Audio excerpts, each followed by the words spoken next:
नमस्कार, आप सभी का स्वागत है इस अंक में। कैसे हैं आप लोग? मैं उम्मीद करता हूं कि आप लोग अच्छे होंगे। जैसा कि आप सभी को पता है कि चंद्रचूड़ साहब का जो कार्यकाल है अब समाप्त होने वाला है और वो 10 नवंबर को समाप्त हो जाएगा। हालांकि जब तक ये वीडियो आपके सामने आएगा तब तक उनका कार्यकाल समाप्त हो चुका होगा।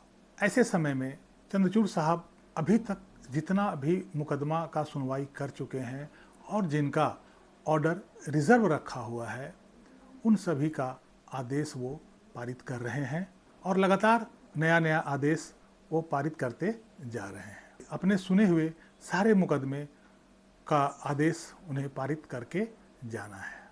तो इस दौरान उन्होंने काफ़ी मुकदमों पे फैसला सुनाया है। उसमें से एक मुकदमा है वो है ड्राइविंग लाइसेंस को लेकर के। मैं बताऊं तो मुझे इधर जितना भी उन्होंने मुकदमा का आदेश सुनाया है, मुझे सबसे ज़्यादा भाया है कोई आदेश, कोई फैसला तो ड्राइविंग लाइसेंस को लेकर, क्योंकि ये गरीबों से जुड़ा हुआ मामला है। तो यह फैसला गरीब ड्राइवरों के लिए एक वरदान बन के आया है। यह उनकी ज़िंदगी में एक नया उमंग, एक नया जोश लाया है, एक नई ज्योति जगाई है उनके जीवन में। आप ज़रा सोचिए कि एक ड्राइवर का तनख्वाह कितना होता है?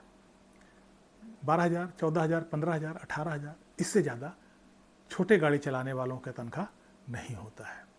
ऐसे में जब उस गाड़ी का एक्सीडेंट हो जाता है और वो ड्राइवर या तो अपंग हो जाता है या वो इस दुनिया से विदा हो जाता है और जो बीमा कंपनी है वो उसको मुआवजा देने से मना कर देता है इस आधार पर कि उसके पास गाड़ी चलाने का विशिष्ट लाइसेंस नहीं था। मैंने अपने 25 साल के वकालत के करियर में मैंने ऐसे महिलाओं को, ऐसे बच्चों को कोर्ट के अंदर रोते और बिलखते देखा है।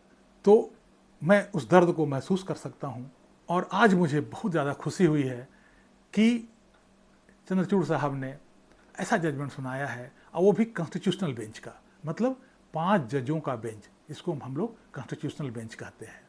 ऐसा आदेश सुनाया है कि सभी का मन गदगद हो गया है। हालांकि मेरा कोई डायरेक्ट लिंक नहीं है इस जजमेंट से, लेकिन मुझे बेहद खुशी हो रही है ऐसा जजमेंट सुनकर। इस जजमेंट से बीमा कंपनियों को बहुत बड़ा झटका लगा है। अभी तक वो हजारों लाखों लोगों का मुआवजा केवल एक छोटा सा कानूनी टेक्निकलिटीज़ के कारण खा जाता था और उसे देता नहीं था। अब उसे वो मुआवजा देना पड़ेगा भविष्य में। केस का इशू क्या था, पहले हम इस बात पे चर्चा करते हैं। केस का इशू ये था कि LMV licence, light motor vehicle licence, जो हम लोग के पास होता है, आम आदमी के पास होता है, क्या उस लाइसेंस को लेकर LMV कमर्शियल गाड़ी, एक हो गया LMV पर्सनल गाड़ी, एक हो गया LMV कमर्शियल गाड़ी, तो क्या उस लाइसेंस को लेकर कोई भी व्यक्ति वो कमर्शियल गाड़ी चला सकता है, या कमर्शियल गाड़ी चलाने के लिए जैसा कि मोटर व्हीकल एक्ट में लिखा है उसे कुछ विशिष्ट प्रकार का औपचारिकता चाहिए होता है या कमर्शियल लाइसेंस चाहिए होता है। आप ज़रा सोचिए कि एक व्हीकल है, मान लिया SUV व्हीकल, यदि मैं प्राइवेट चला रहा हूँ तो कोई दिक्कत नहीं है। उसी रेंज का व्हीकल मैं यदि कमर्शियल चला रहा हूँ तब वहाँ पे दिक्कत आ जाती है, उसके लिए विशिष्ट लाइसेंस की ज़रूरत पड़ जाती है, अदरवाइज वो दोषी माना जाता है। मुझे आज तक समझ में नहीं आया कि आखिर दोनों में डिफरेंस क्या है।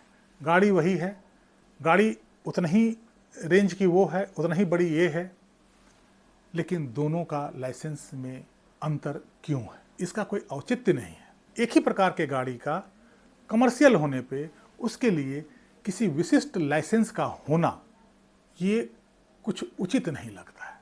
तो अभी जो ऑनरेबल सुप्रीम कोर्ट ने जो आदेश सुनाया है वो लैंडमार्क जजमेंट है।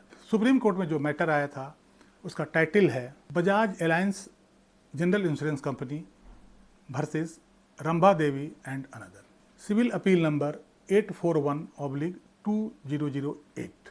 इसमें एक व्यक्ति ट्रांसपोर्ट व्हीकल चला रहा था, वो लाइट मोटर व्हीकल था, लेकिन उसके पास एक विशिष्ट प्रकार का लाइसेंस नहीं था, उसके पास LMB का जनरल लाइसेंस था और इस आधार पे वो बीमा कंपनी इसे मुआवजा देने से मना कर दिया, बल्कि ये भी बताया कि यहाँ ड्राइवर भी दोषी है। उसमें बीमा कंपनी ने ये कहा LMB लाइसेंस धारक यदि दूसरा कोई कमर्शियल व्हीकल चलाता है तो वह दोषी माना जाता है और उसे इंश्योरेंस में कवर नहीं किया जाएगा।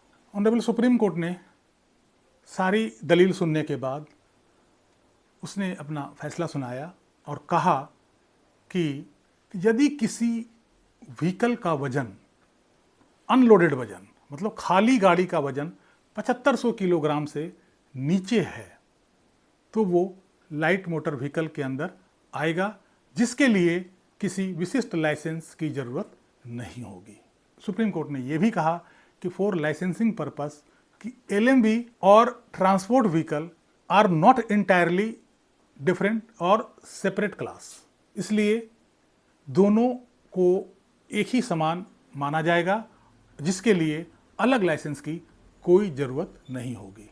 ऐसे केस जहां व्हीकल में हैजार्डस गुड्स कैरी किया जा रहा हो या कुछ विशेष प्रकार का प्रतिबंधित सामान कैरी किया जा रहा हो, उसमें उसके लिए एक विशिष्ट प्रकार या उसके लिए एक अलग कानून है, उसके लिए भले यह लागू ना हो, लेकिन जनरल गुड्स के लिए यदि कोई व्यक्ति के पास LMB है, लाइट मोटर व्हीकल लाइसेंस है, तो वो कमर्शियल व्हीकल चला रहा है तो ये मान्य होगा, उसके लिए किसी विशेष लाइसेंस की ज़रूरत नहीं होगी। 7500 किलोग्राम से ऊपर का जो भी व्हीकल है, जो मीडियम गुड्स व्हीकल है और हाई गुड्स व्हीकल है, ऐसे केसेस में अलग से एक विशिष्ट लाइसेंस की ज़रूरत होगी। लेकिन LMB क्लास में जितनी गाड़ियां आती है, चाहे वो कमर्शियल हो या फिर वो प्राइवेट हो, इसमें किसी तरह का विशिष्ट लाइसेंस की ज़रूरत नहीं होगी।